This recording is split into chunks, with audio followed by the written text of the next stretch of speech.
Is it possible that the people best at using AI right now are the ones who still plow their fields with horses and don't own televisions or smartphones?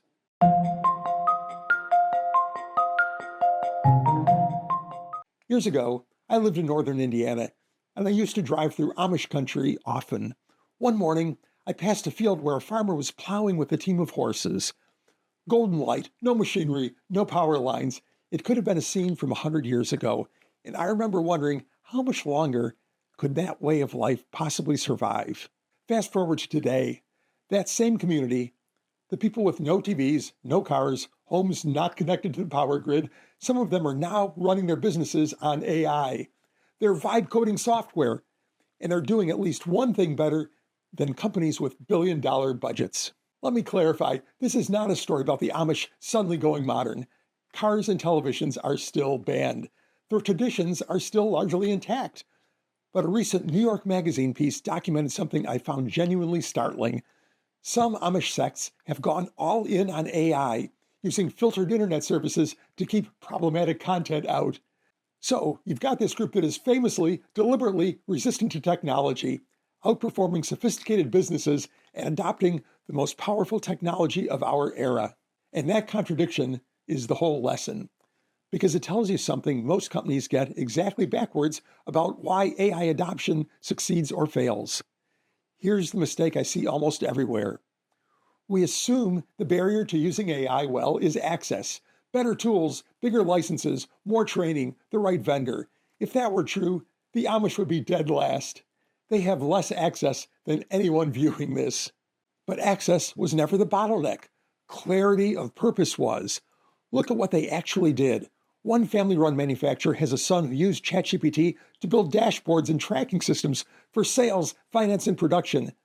Instead of buying expensive commercial software, they essentially vibe coded their own. A cousin drafted a rent-to-own agreement with AI that their attorney approved without a single change. These aren't people chasing AI because it's trendy. They picked it up because it solved a real problem. It was faster and better than other options. That's the difference.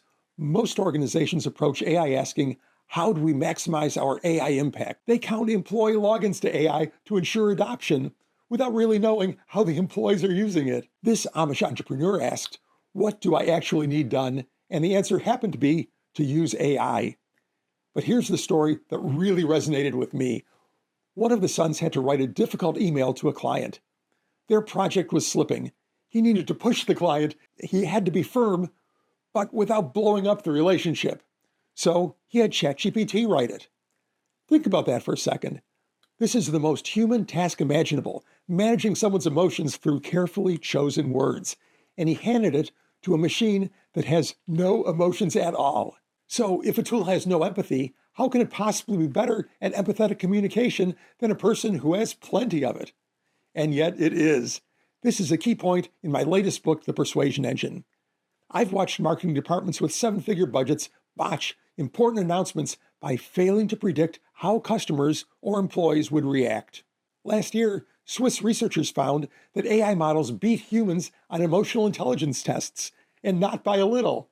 The models don't feel anything, but they can predict how a message will land with uncanny accuracy, precisely because they're not tangled up in their own ego, their own urgency, their own assumptions about how the other person should react. That Amish son ran what I would call an empathy audit without ever actually naming it. He checked how his words would actually land before he sent them. Most business leaders never run that check at all. They trust their gut, especially when the stakes are high, which is exactly when the gut is least reliable. So here's what you do with this.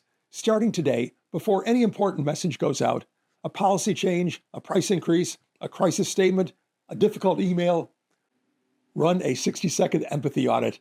Paste your draft into Claude, ChatGPT, or Gemini and ask one question.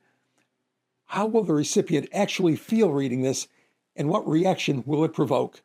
That's it. 60 seconds. Remember Carnival Cruise Line? They announced big changes to their loyalty program that revoked lifetime status from their most loyal customers. Cruisers who had stuck with the brand for decades were furious. After months of blowback, Carnival reversed the whole thing. But by then, the brand damage was done. A 60-second empathy audit would have predicted that backlash and saved them months of pain. but nobody ran it. So the lesson from the Amish isn't really about the Amish. It's about refusing to let your idea of yourself get in the way of solving the problem in front of you. The farmer behind those horses understood something the rest of us forget. Tradition and tools aren't enemies. Use what works. And the next time you're about to send a message that really matters, don't trust your gut. Run the audit first. Your customers and your own people will thank you for it. I'm Roger Dooley. Thanks for tuning in.